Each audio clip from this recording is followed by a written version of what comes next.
Baiklah, Assalamualaikum warahmatullahi wabarakatuh. Alhamdulillahirrahmanirrahim. Wabillahi nasta'in ala umuri dunya. Salatu wassalamu ala asyrofil anbiya'i wal mursalin wa ala alihi washabbihi ajma'in, amma ba'd. Mari kita lanjutkan puji-pujian syukur kepada Allah Subhanahu wa taala yang telah memberikan nikmatnya kepada kita sehingga kita dapat berkumpul di tempat yang insyaallah berkah. Pada kesempatan kali ini saya sebagai moderator akan membina jalannya presentasi ini. Saya sebagai moderator juga akan menyampaikan masa pertumbuhan dan perkembangan fikih masa Rasulullah, dan di samping saya ada Ria yang akan menyampaikan masa pertumbuhan dan perkembangan fikih masa sahabat, dan yang lainnya akan sisa. Saya di sini akan menyampaikan masa perkembangan dan perkembangan masa Rasulullah. Sejarah perkembangan fikih pada Rasulullah ini bersamaan lainnya dengan agama Islam, karena agama Islam merupakan kesatuan dari akidah, akhlak, dan hukum amaliyah. Hukum amaliyah ini terwujud sejak zaman Rasulullah yang terdiri dari beberapa hukum yang terdapat dalam Al-Quran pastinya. Nah, di antaranya hukum yang berasal dari Rasulullah karena adanya perselisihan dan jawaban terhadap berbagai persoalan. Dengan demikian, kumpulan hukum fikih ini pada masa permulaannya diambil dari hukum Allah dan Rasulullah, sedangkan sumbernya adalah Al-Quran dan Hadis. Pertumbuhan fikih pada masa Rasulullah ini sebagai berikut.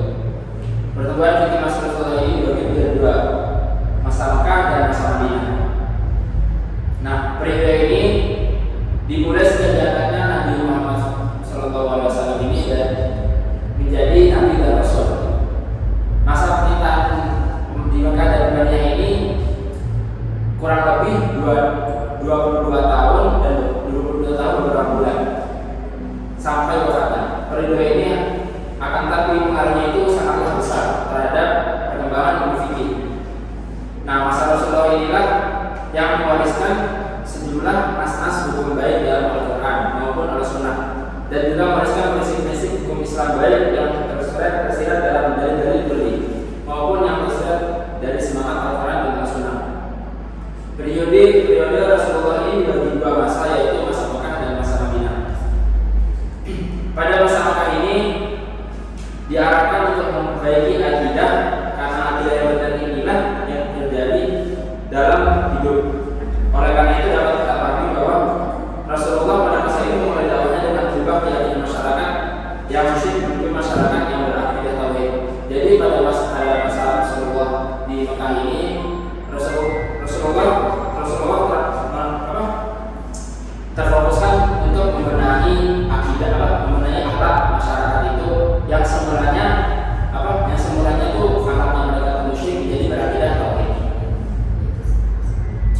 Nah, masa Mekah ini dimulai diangkatnya Nabi Muhammad SAW menjadi Rasul sampai beliau hijrah ke Madinah, yaitu dalam waktu kurang lebih 12 tahun. Selanjutnya di masa Madinah ini Rasulullah itu kan Madinah tempatnya umat Islam, kaum muslimin bertambah, tanah air bagi kaum muslimin. Kaum muslimin bertambah banyak dan menjadi terbentuklah sebuah masyarakat muslimin yang menghadapi persoalan-persoalan baru yang membutuhkan cara pengaturan, baik dalam hubungan antar individu muslim maupun dalam hubungan dengan kaum lain di lingkungan masyarakat Madinah, seperti Yahudi dan Nasrani. Oleh karena itu di Madinah disyaratkan hukum yang meliputi keseluruhan bidang ilmu fikih. Nah, sumber hukum masa Rasulullah ini dibagi dua, yaitu Al-Quran dan Madinah. Nah, dapat kita ketahui juga kan Al-Quran itu kitab sucinya umat Islam. Yang karya-karya semua ini pasti insya Allah kan kelas apa ya, kelas ini kelasnya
Jadi kita semua di sini, anggaplah kita mau menikahi wanita-wanita, dan kita waktu itu belum tahu ini Islam apa, ini Islam apa, non Muslim, Islam non Muslim. Jadi kita harus mengetahui dulu ini Islam apa, non Islam. Jadi ketika kita Islam, kita menikahi wanita non Muslim, kita harus mengislamkan dulu baru kita boleh menikah. Pada dasarnya hukum-hukum dalam Al-Quran bersifat kulli, yaitu demikian pula terhadap penunjukannya terhadap hukum kadang-kadang bersifat buat, yaitu jelas dan tegas, tidak bisa ditegaskan lain, dan kadang-kadang bersifat dari, yaitu memungkinkan terjadi beberapa penafsiran. Bidang hukum yang lebih terperinci tentang pengaturan dalam Al-Quran adalah tentang bidang al-ahwal asy-syakhsiyah, yaitu yang berkaitan dengan pernikahan dan warisan. Yang kedua tadi sudah berkaitan dengan Al-Quran, terus yang kedua sekarang Al-Sunnah. Al-Sunnah berfungsi menjelaskan hukum-hukum yang telah ditegaskan dalam Al-Quran, seperti sholat dijelaskan cara-caranya dalam Al-Sunnah. Di samping itu juga menjadi penguat ayat bagi hukum-hukum yang telah ditetapkan dalam Al-Quran. Ada pula hadis yang memberikan hukum tertentu, sedangkan prinsip-prinsipnya telah ditetapkan oleh Al-Quran. Penjelasan Rasulullah tentang hukum ini sudah dinyatakan dalam perbuatan Rasulullah sendiri atau dalam keputusan-keputusannya dan kebijaksanaannya, atau karena menjawab tanya-tanya hukum yang diajukan kepadanya. Bahkan bisa terjadi dengan diamnya Rasulullah dalam menghadapi perbuatan sahabat yang secara tidak langsung menunjukkan kepada diperbolehkannya perbuatan tersebut. Hal ini sesuai dengan surat An-Nahl ayat 4. Dan kami turunkan kepadamu Al-Quran agar kamu menerangkan kepada umat manusia apa yang telah diturunkan kepada mereka. Suratnya bisa kalian cari An-Nahl ayat 4. Rasulullah apabila diajukan kepada peristiwa-peristiwa yang membutuhkan penetapan hukum, beliau berwahyu. Apabila wahyu tidak turun, beliau berijtihad dengan berpegang kepada semangat ajaran Islam dan dengan cara musyawarah dengan sahabat-sahabatnya. Bila mana hasil ijtihadnya salah, maka dibuktikan oleh Allah bahwa ijtihad itu salah, seperti ditunjukkan yang benarnya dengan diturunkan wahyu. Seperti dalam kasus tawaran perang Badar yang dijelaskan di surat Al-Anfal ayat 67, dan kasus pemberian izin kepada orang-orang yang tidak turut perang Tabuk yang terdapat di surat At-Taubah ayat 42 dan sampai 43. Apabila tidak dimuliakan oleh Allah, maka berarti ijtihadnya itu benar. Dari sisi ini jelas bahwa hadis qat'i yang berkaitan dengan hukum itu bisa dipastikan adalah penetapan dari Allah juga. Pada zaman Rasulullah SAW, ternyata dilakukan oleh Rasulullah dan juga dilakukan oleh para sahabat, tetapi tidak dimasukkan sebagai sumber hukum. Bahkan ada kesan Rasulullah mendorongkan para sahabatnya untuk berijtihad, seperti terbukti dari cara Rasulullah sering bermusyawarah dengan para sahabatnya, dan juga dari kasus Mas bin Jabal yang diutus ke Yunan. Hanya saja berijtihad pada zaman Rasulullah ini tidak seluas pada zaman sesudah Rasulullah, karena banyak masalah-masalah yang ditanyakan kepada Rasulullah. Kemudian langsung dijawab dan diselesaikan oleh Rasulullah sendiri. Di samping itu, ijtihad para sahabat pun apabila salah, Rasulullah mengembalikan kepada yang benar. Seperti dalam kasus ijtihad Ammar bin Yasir yang berjunur hadas besar, yang kemudian berguling-guling di pasir untuk menghilangkan hadas besarnya. Cara ini salah. Kemudian Rasulullah menjelaskan bahwa orang yang berjunur yang tidak menemukan air cukup dengan air. Ijtihad Rasulullah dan pemberian izin kepada sahabat untuk berijtihad memberikan hikmah yang besar, karena memberikan contoh bagaimana cara beristinbat, yaitu penetapan hukum, dan memberi latihan kepada para sahabat bagaimana cara menentukan hukum dari dalil-dalil yang kulli, agar para ahli hukum Islam, para fuqaha sesudah beliau dengan potensi yang ada padanya bisa memecahkan masalah-masalah baru dengan mengembalikan kepada prinsip-prinsip yang ada dalam Al-Quran dan Al-Sunnah. Dapat disebutkan pada zaman Rasulullah, sumber hukum itu adalah Al-Quran dan Al-Sunnah. Keduanya digariskan kepada generasi sesudahnya. Dalam hadis dinyatakan, aku tinggalkan padamu dua hal, kamu tidak akan sesat apabila berpedoman kepada keduanya, yaitu kitab Allah dan Sunnah.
paling masyhur.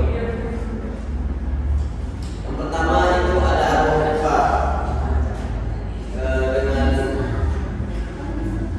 beda dia adalah Nu'man bin Sabit Al-Kufi yang berkelahiran Al-Farisi, lahir pada tahun 18 Hijriah, wafat dan dimakamkan di Baghdad pada tahun 150 Hijriah. Pada mulanya ia berprofesi sebagai pedagang sutra. Dia dikenal jujur dalam bermuamalah dan tidak mau melakukan pemalsuan.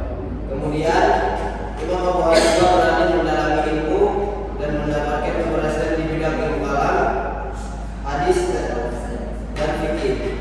Hanya saja Imam Abu Hanifah ini lebih cenderung ia banyak mendatangi halaqah fikih dan berguru secara khusus kepada para ahlinya atau para gurunya. Syekh yang paling banyak berpengaruh dan mengarahkan fikihnya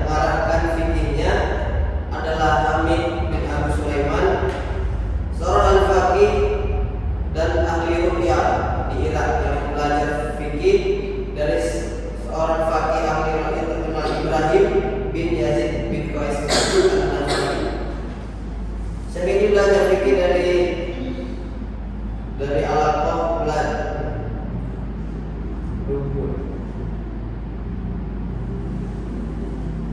Sedangkan Al-Aqah belajar fikih dari Abdullah bin Mas'ud, seorang sahabat ternama dan dikenal dengan fikih ar-ru'yah.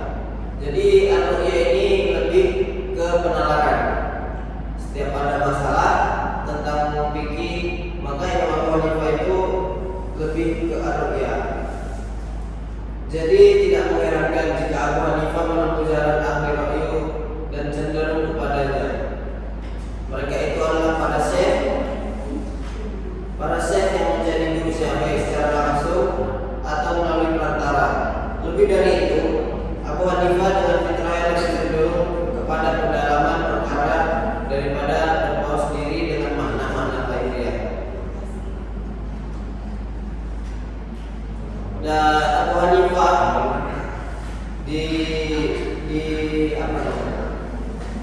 diberi julukan juga sebagai pemimpin ahli ra'yu. Secara telah dijelaskan bahwa Madrasah Kufah dikenal dengan namanya. Ia mencapai puncak kemasyhurannya dalam masalah ra'yu dan qiyas di masa Abu Hanifah, hingga ia dianggap sebagai pembawa banjir ra'yu dan qiyas di masanya Syafi'i Said. Tindakannya memperbanyak qiyas, membuatnya banyak menggas fikih takfiri.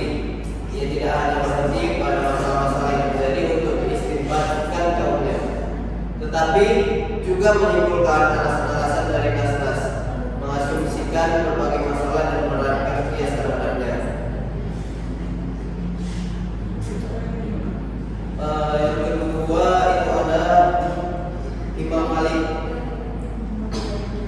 bin Anas yang bernama Imam Malik bin Anas al-Asbahi, dinisbatkan kepada Asbah, sebuah suku di Yaman. Kakek-kakeknya melakukan imigrasi ke Madinah dan tinggal di sana.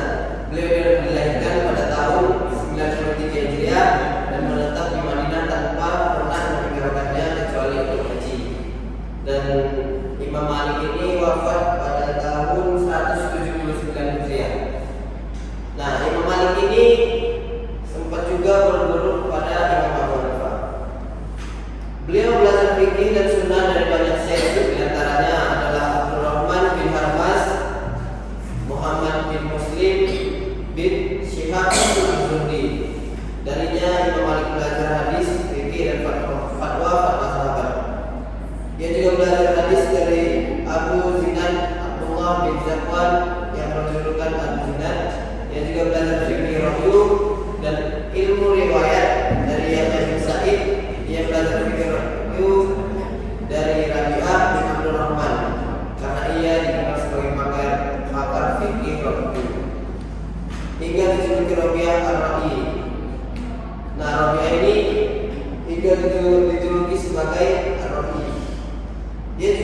dari ulama selain mereka seperti Ja'far bin Muhammad Al-Baqir, namun saya yang paling banyak mempengaruhinya adalah Ibnu Syihab Al-Zuhri dan Rabi'ah Al-Ra'i.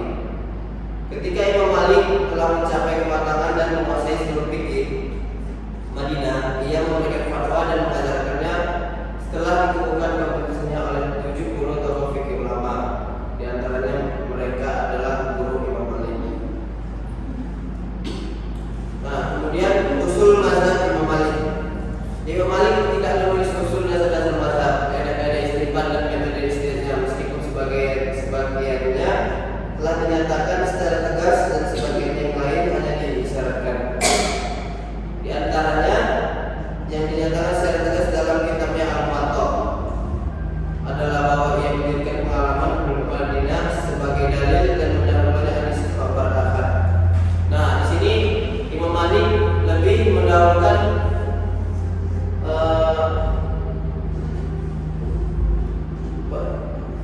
pengalaman penduduk Madinah atau apa ya?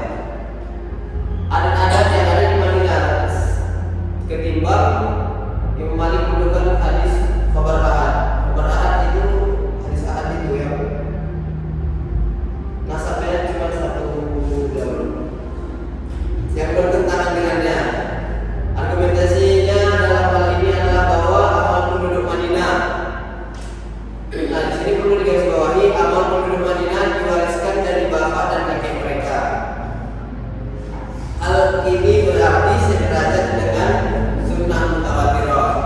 Jadi Imam Malik ini menganggap amal penduduk Madinah itu seperti sunnah mutawatirah atau yang diriwayatkan lebih dari 3 orang.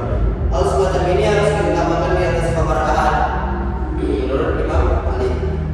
Metode ini ditentang oleh mujtahid lain seperti Imam Syafi'i dan Imam Muhammad bin Hasan.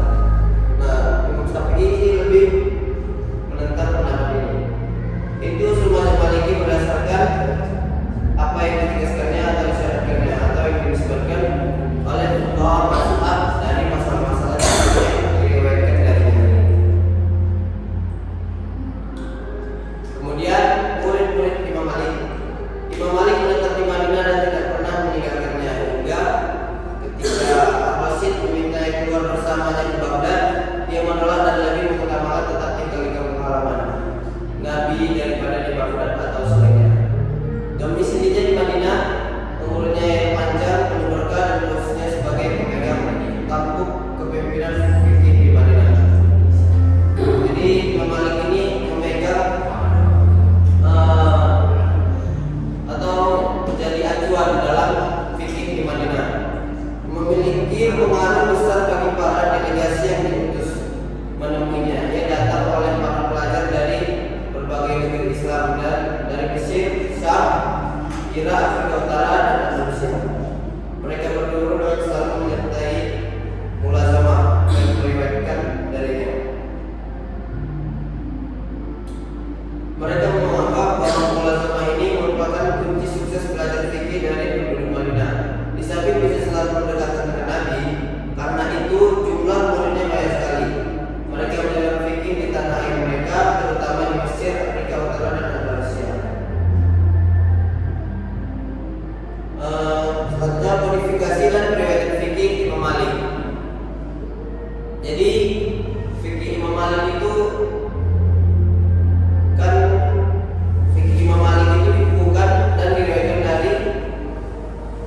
darinya menurut 2 jalur. Jadi Imam Malik ini meriwayatkan fikihnya melalui buku atau kitab, tapi memiliki 2 jalur. Yang pertama itu kitab-kitab yang ditulis oleh Imam Malik sendiri, ya seperti Al-Muwatta itu ditulis oleh Imam Malik sendiri. Lalu jalur yang kedua itu adalah kitab-kitab yang ditulis oleh murid-murid Imam Syafi'i. Contohnya di sini, sebagaimana mereka menunjukkan pendapat dan dalilnya dalam kitab Al-Mudawwanah. Jadi kalau yang fikih-fikih Imam Malik itu dibukukan dalam Al-Mudawwanah, itu muridnya yang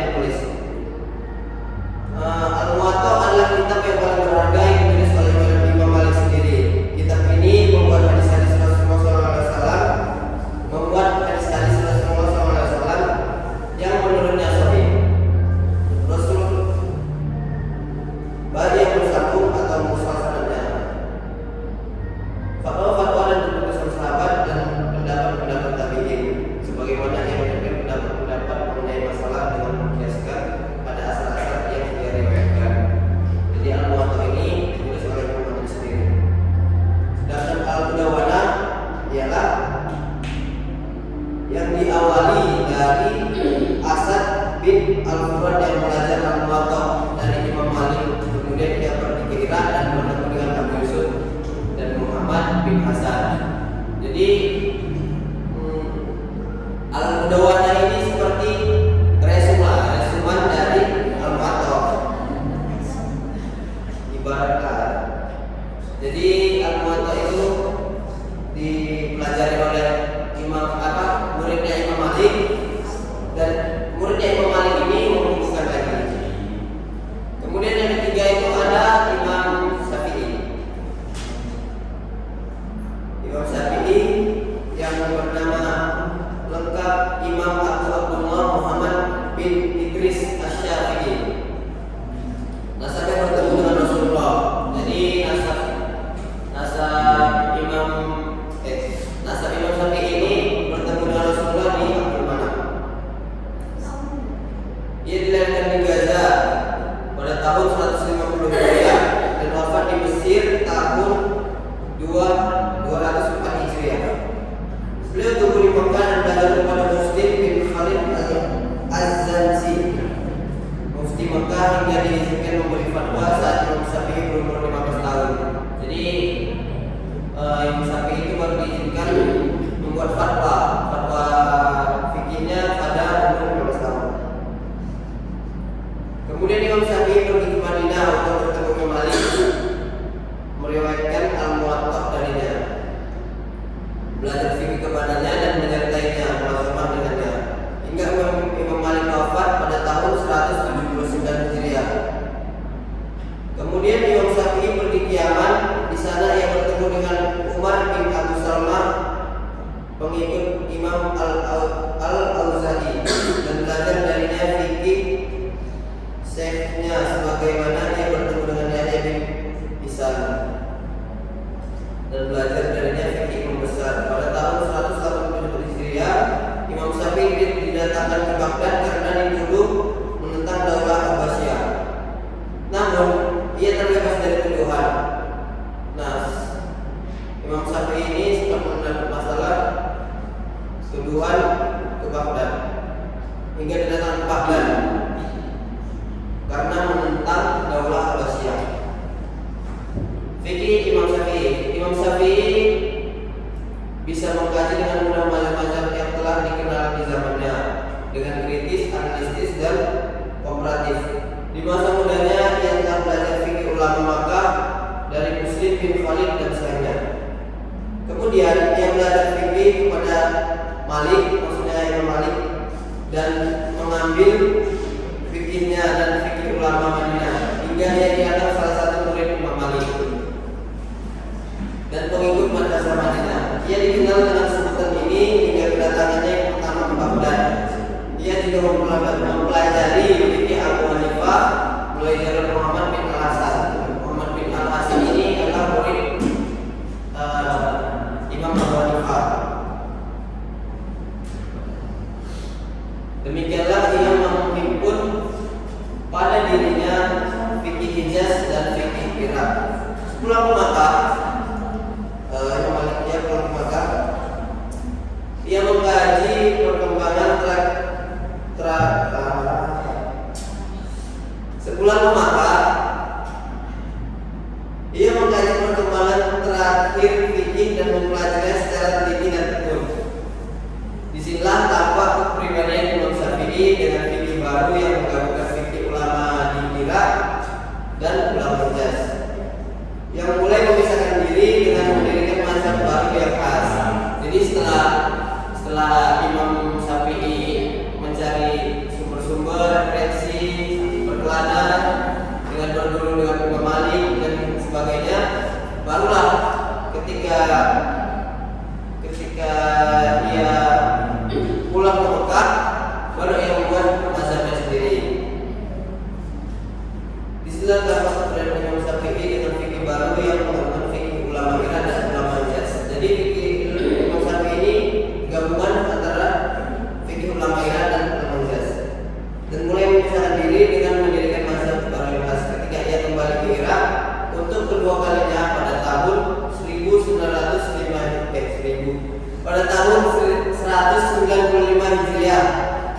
Ia telah memiliki mazhab yang mandiri dengan dasar-dasar dan kaidah yang ada.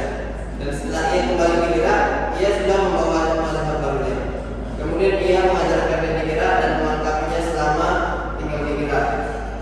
Dan kitab yang dikarang oleh Imam Syafi'i yang terkenal itu adalah Al-Hujjah. Berisikan pendapat-pendapat yang dicetuskannya hingga hari itu. Pendapat-pendapatnya ini dikenal dengan Qaul Qadim. Kodifikasi riwayat Imam Syafi'i. Baru yang keempat, Ahmad bin Hanbal. Ahmad bin Hanbal ini nama aslinya adalah Abu Abdullah bin Ahmad bin Hanbal bin Hilal bin Asad Asy-Syaibani. Lahir di Baghdad pada tahun 1600. Lahir di Baghdad pada tahun 164 Hijriah dan wafat di Baghdad juga pada tahun 241 Hijriah. Ia pergi mencari ilmu ke Mekah, Madinah, Syam, Yaman dan negeri-negeri lainnya. Ia belajar fikih pada Imam Syafi'i ketika ia berkunjung ke Baghdad. Jadi Imam Ahmad bin Hanbal ini sempat juga berguru dengan Imam Syafi'i. Kemudian dia menjadi mujtahid mandiri dan memiliki mazhab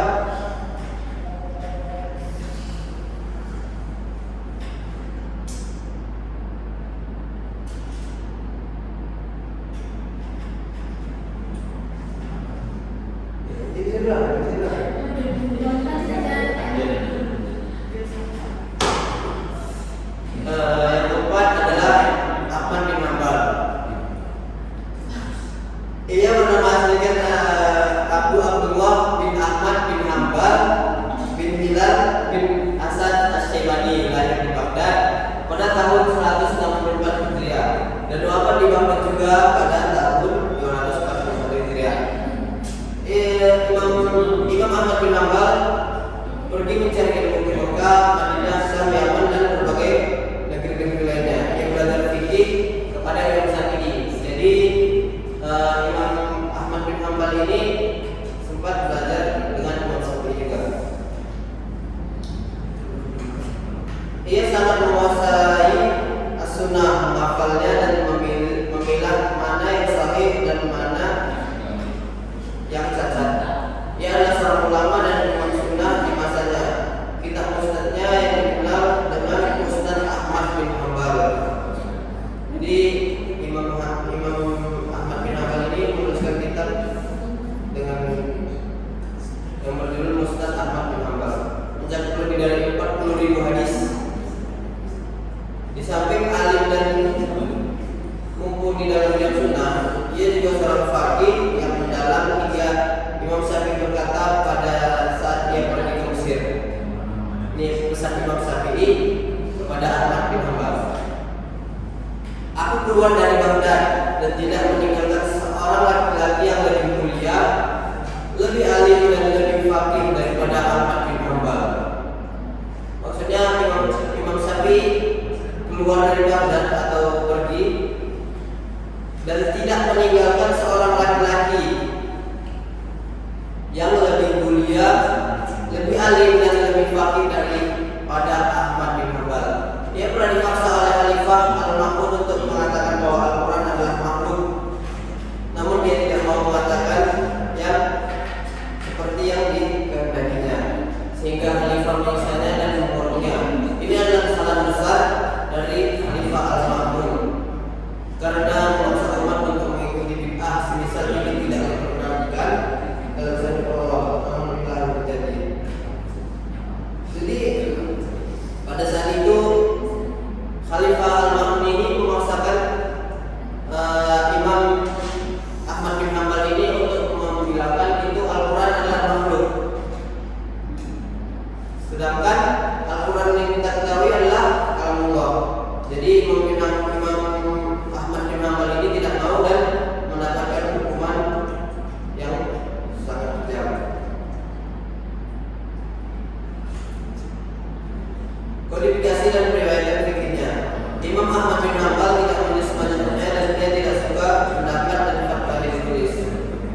Imam Ahmad bin Hanbal ini tidak suka pendapatnya itu ditulis atau dibukukan seperti Imam Abu Hanifah. Karena Imam Abu Hanifah itu yang menuliskan kitab-kitabnya sebenarnya dari muridnya. Perhatiannya tertuju pada pengumpulan sunnah dan kodifikasi, namun para pengikutnya mengubah pendapat dan fatwanya dan menyusunnya menurut bab fikih. Nah, jadi yang menulis atau merangkum dan membukukan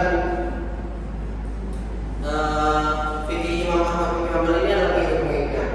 Kemudian datang Ahmad bin Muhammad bin Harun Abu Bakar al-Khalal dan mengalihkan perhatiannya pada pengumpulan pendapat yang diriwayatkan dari Ahmad bin Hanbal dan menyusun dalam kitabnya Al-Jami'. Di antara muridnya adalah Al-Maruzi Ahmad bin Muhammad bin Al-Ajaz.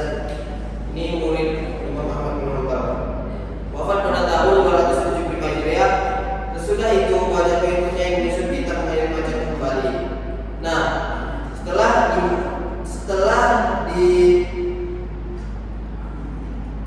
dibukukan oleh Al-Maruzi Ahmad bin Muhammad bin Hijaz ini, setelah wafatnya, kemudian banyak murid-murid Imam Ahmad bin Hanbal ini yang ikut membukukan fikihnya Imam Ahmad bin Hanbal. Di antara mereka ini adalah Abu Al-Qasim Umar bin Abu Ali Al-Husain Al-Farqi yang wafat pada tahun 320 Hijriah. Di antara kitabnya yang masyhur adalah Al-Mukhtasar. Jadi Al-Mukhtasar ini berisikan fikihnya Imam Ahmad bin Hanbal, tapi tidak dituliskan oleh Imam Ahmad bin Hanbal, melainkan oleh muridnya. Dan Ibnu Qudamah Al-Muqaddasi yang mensyarahnya dalam kitab Al-Mughni.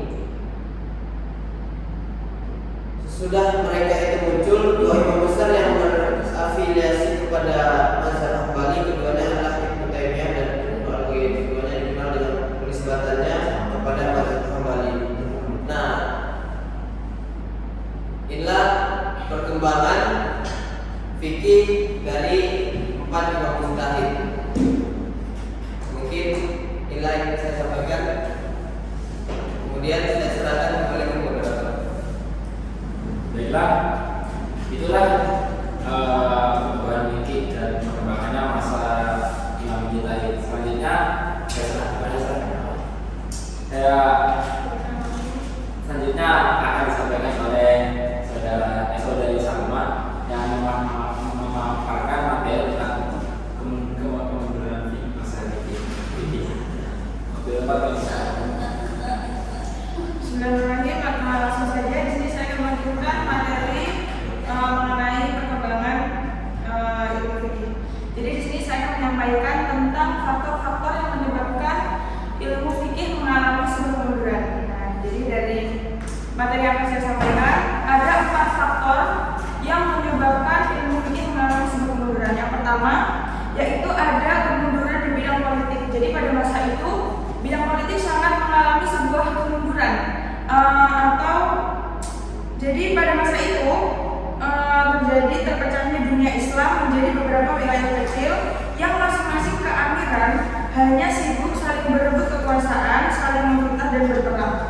Jadi pada masa itu politik Islam mengalami sebuah kemunduran yang mana menyebabkan para pemerintah di masa itu hanya fokus pada perebutan kekuasaan, peperangan dan saling memfitnah sesama muslim.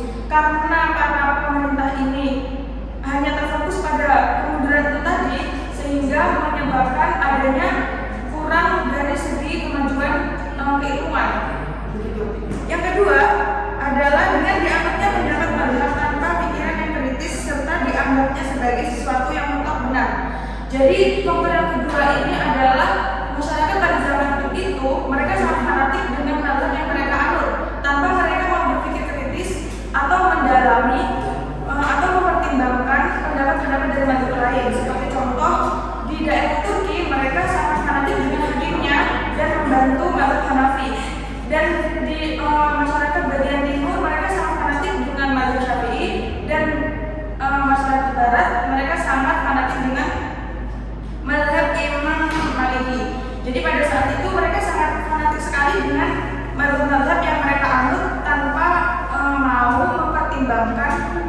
pendapat-pendapat dari mazhab yang lain. Nah, hal ini menyebabkan mereka menyimpulkan hukum fikih itu sesuai dengan perspektif dari mazhab yang mereka ambil saja.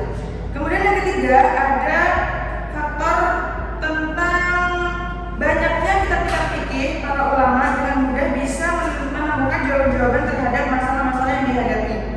Hal ini sudah tentu bermanfaat. Jadi faktor yang ketiga ini begini. Zaman dulu itu ada banyak buku yang diterbitkan oleh para ulama ya.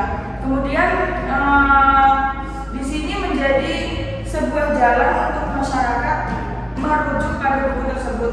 Namun kurang kritis dalam memahami isi dari buku tersebut. Ketika mereka sudah menemukan satu pendapat, maka mereka tidak mempertimbangkan adanya pendapat yang lain. Nah, hal inilah menjadi salah satu faktor adanya kemunduran fikih di masa itu. Kemudian yang keempat, dengan jatuhnya Cordoba sebagai pusat kebudayaan Islam di Barat tahun 1213 Masehi dan bentuknya peradaban Islam di daerah Baghdad pada tahun 1258 Masehi, maka berhentilah denyut jantung kebudayaan Islam baik di Barat maupun di Timur. Jadi peradaban Islam pada masa itu mengalami penurunan baik di bagian Barat maupun bagian Timur di daerah Cordoba atau di Baghdad. Pada masa itu peradaban Islam mengalami penurunan. Pada dasarnya para ulama sudah berusaha untuk memajukan kembali masa pertumbuhan itu, hanya saja karena memang keadaan di sana memang sudah semakin runtuh, sangat tidak mungkin sekali untuk memajukan kembali peradaban Islam di masa itu. Sedangkan kemajuan ini bisa ditinjau tidak hanya dari segi dorongan dari para ulama saja. Hanya seharusnya masyarakat di kala itu juga ikut membantu adanya usaha untuk kemajuan peradaban Islam. Tapi pada masa itu masyarakat sangat sudah terpuruk, jadi sangat tidak mungkin untuk bisa mengembalikan peradaban Islam di masa itu. Cukup sekian kemunduran yang bisa saya sampaikan. Selebihnya akan dilanjutkan oleh teman saya Muhammad. Padanya saya persilakan. Setelah mengalami masa kemunduran, maka dimulai masa kebangkitan, yang mana masa kebangkitan ini ditinjau dari beberapa kemajuan. Yang pertama dari bidang perundang-undangan. Nah, periode ini dimulai dari awal abad ke-7 Hijriah sampai abad ke-4 Hijriah, yang mana dalam kemajuan yang sangat besar ini, fikih menghasilkan hukum perundang-undangan yang bertujuan untuk mengatur berbagai urusan sehingga umat Islam merasakan ketentraman dan kedamaian dari hukum tersebut. Nah, pada periode ini juga para ulama muncullah beberapa para ulama itu, yang mana para mujtahid ini mendirikan beberapa mazhab yang masih bertahan hingga saat ini. Kedua, kemajuannya di bidang pendidikan. Bagaimana di perguruan tinggi agama kayak misalnya Mesir, Pakistan maupun Indonesia, dalam misalnya mempelajari fikih ini tidak hanya mempelajari satu macam tertentu saja, tetapi juga mempelajari beberapa mazhab yang ada. Tujuannya untuk mengetahui perbandingan antara mazhab satu dengan mazhab yang lainnya. Dengan demikian diharapkan wawasan berpikir hukum di kalangan mahasiswa itu menjadi lebih luas, lebih mendekatkan hukum Islam dengan hukum yang sama ini berlaku. Jadi kalau bisa diterapkan dalam kehidupan sehari-hari kita, antara hukum Islam dan hukum yang sama ini berlaku balance. Nah, satu hal yang rasanya perlu mendapat tekanan di sini ialah mempelajari usul fikih. Haruslah mendapat perhatian yang lebih besar lagi untuk memungkinkan ilmu fikih, karena ilmu fikih ini berkembang agar lebih terarah, karena sebab usul fikih ini itulah cara pemikiran hukum dari dalam Islam. Nah, setelah kemajuannya di bidang pendidikan tadi, kemajuan selanjutnya itu di bidang penulisan buku-buku dalam bahasa Indonesia dan penerjemahan. Seperti kita ketahui, ajaran Islam pada umumnya dan fikih pada khususnya tertulis dalam puluhan ribuan kitab berbahasa Arab. Nah, sudah tentu ilmu-ilmu yang tertulis dalam bahasa Arab ini sulit untuk dipahami oleh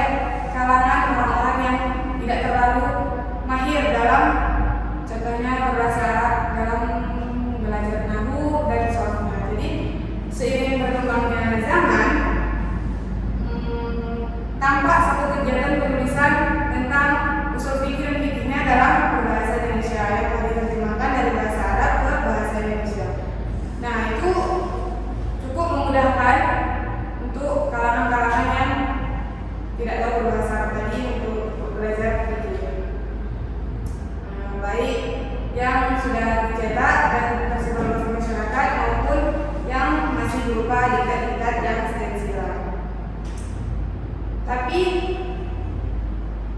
kitab-kitab yang diterjemahkan dari bahasa Arab ke bahasa Indonesia ini tidak semua kitab kita, hanya beberapa saja mungkin yang penting-penting saja. Contohnya Fathul Qorib kan ada itu satu buku tentang Arabnya, satu buku lagi tentang bahasa Indonesia untuk memudahkan para pembacanya. Mungkin cukup sekian masa-masa kebangkitan sedikit saya kembalikan kepada moderator.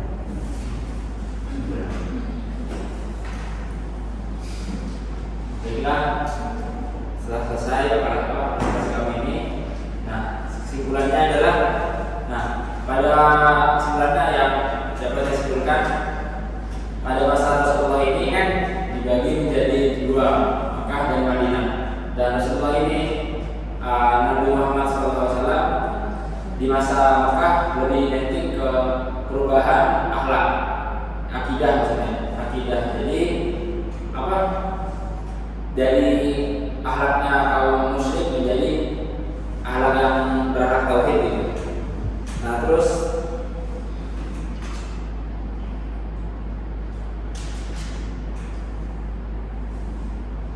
kemudian